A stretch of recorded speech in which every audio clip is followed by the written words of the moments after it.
چالاکیەکەی دوێنێ کە لە نێوانیەکێک لە تیپە میلیەکانی وڵاتی هندستان و هەروە یەکێک لە تیپە کوردیەکان کە ویشتیپی کەلەپورە بگومان چەندین بە بڵێن تابلۆی زۆر ناوازە و تایبەت لە نێو ئەم چالاکیە بە ئەنجام گەیەنرا. ئێستا خاتو شەیمە وەسیم کالە پرسای بەشی پایتەختی ڕۆشنبیری لە نێو بەرەبەرات ڕۆشنبیری و هونەری سلێمانی ڕاستەوە خۆ لەڕێی تەلەفۆنەوە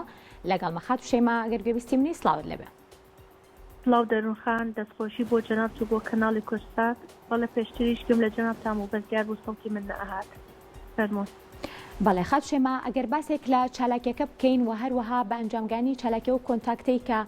لە ناوان ئێوە وەکو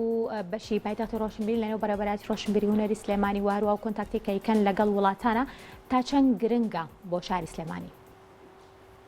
بەڵێ ئێمە وەکو وەزارەتی ڕۆشنبیری و لاوان بەڕێوەبەرایەتی گشتی ڕۆشنبیری و هونەری سلێمانی بەشی پایتەختی ڕۆشنبیری دوێنێ بە هاوبەشی لەگەڵ کۆنسوڵی گشتی هندستان لە هۆڵی ڕۆشنبیری چالاکیەکی هاوبەشمان ئەنجامدا کە تیایدا سەمای هیندی و هەڵپەڕکەی کوردیمان تیا نمایش کرد کە ئەو گروپە کە لە هندستانەوە لەلایەن باڵوێزی هندستان لە عێراق بانگهێشت کرابوون بۆ ماوەی 10 ڕۆژ لە عێراق کە لە شارەکانی بەغا و هەولێر و دوێنێژ لە سلێمانی خۆشبەختانە عەرزیان هەبوو کە گروپی بەهانگرایە کە گروپێکی نێودەوڵەتیە کە سەر بە پەنجابی لە وڵاتی هندستانە هەروە ئێمەش بەشی کەلەپور و تیپی هونەری میلی بەشداری بوون دوێنێ لەو چالاکیە. باشە چالاکی لەم شێوەیە ئامانج لێی چیە خات و شێمە؟ بە ئەکیدی ئەمە بۆ ئاڵوگۆڕی هونەرە بۆ ئاڵوگۆڕی فەرهەنگە بۆ ئاڵوگۆڕی کلتورە کە لە ڕێگەی ئێمە ئەم جۆرە چالاکیانەوە واکەین کە ڕاستەوخۆ بە وڵاتانی دەرەوە کلتوری خۆمان بناسێنین هەروەها بە هەمان شێوەش ڕاستەوخۆ کلتوری وڵاتان لە ڕێگەی میوزیکەوە لە ڕێگەی گۆرانیەوە لە ڕێگەی دانسی تایبەت بە خۆیانەوە شارەزای کلتوری ئەو وڵاتانە دەبین. باشە لەوانەیە ئەم جۆرە نمایشانە لە نێو شاری سلێمانی بەردەوامیان هەبێت بەڵام لەوانەیە بۆ گروپێکی سەمای هندی لەوانەیە کەم بێت یاخۆ بڵێن یەکەم جار بێ بەم شێوەیە. کارزانەوەی بینەر چۆن بوون و کەسانی کە لە نێو هۆڵەکە ئامادەبوون تا چەند دڵخۆشن بەوەی کە لە نێو شارەکەیانە کۆمەڵێک چالاکی جیاواز بە ئەنجامە گەیەنرێ؟ بەڵێ بە ئەکیدی ئەمە بۆ یەکەمین جار بوو کە ئەم گروپە بێت بۆ عێراق وەک ئاماژەم پێیا لەسەر بانگهێشتی باڵوێزی هندستان لە عێراق بانکرابوون کە بۆ بۆنەی 75مین ساڵیادی سەربەخۆی هندستانەوە بوو کە بەڕێز کۆنسوڵی گشتی هندستان سوبحاشکەین ڕۆیشتە بۆ لای جەنابی وەزیری ڕۆشنبیری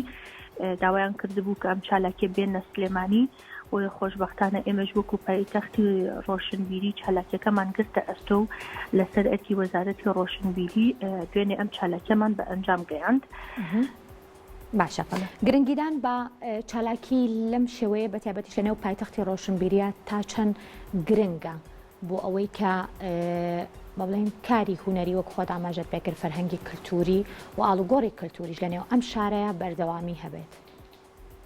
بەڵێ لەبەر ئەوەی سلێمانی هەم پایتەختی ڕۆشنبیریە هەم شاری داهێنەری ئەدەبی یونسکۆیە بۆیە بۆ ئێمە زۆر گرنگە کە ئەم جۆرە چالاکیانە بەردەوام لە سلێمانیا هەبێت هەرچەنە بۆ بۆنەی قەیرانی دارایی و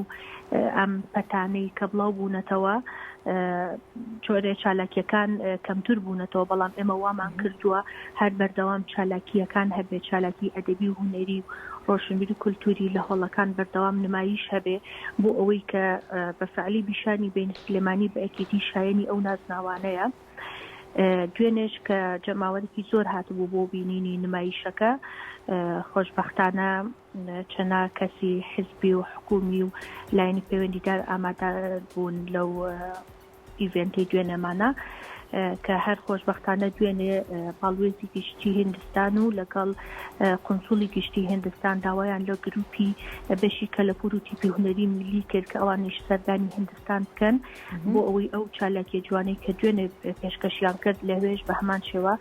پێشکەشی بکەن ڕاستەخۆ لە هندستان. باشە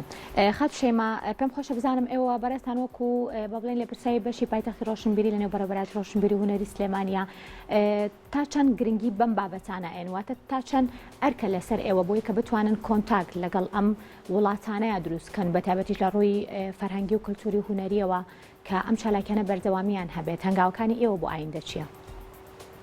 بەئەکیدی ئێمە بەردەوامە لەسەر خەتین بۆ ئەم کارەی کە دوێنێ ئەنجامانتاوە نزیکەی 2 مانگە زیاترە لەسەر خەتین لەگەڵ کۆنسولی گشتی هندستان لەگەڵ مدیر مەکتەبیان بەردەوام لەسەر خەتین و ئەو پێداویستانی ئەوان ویستوانە ئێمە لەسەر بودجەی پایتەختی ڕۆشنبیری سەر بە وەزارەتی ڕۆشنبیری و لاوان بۆمان ئامادە کردوون.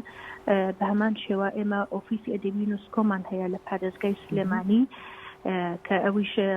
یعنی ڕۆژانە ئیمێلمان لە شارەکانی تری یونسکۆ بۆیە بەردەوام چالاکی ئەدەبیمان هەیە بەشداری کەین سلێمانی لەو چالاکیانەیە و بەردەوام کۆنتاکتمان هەیە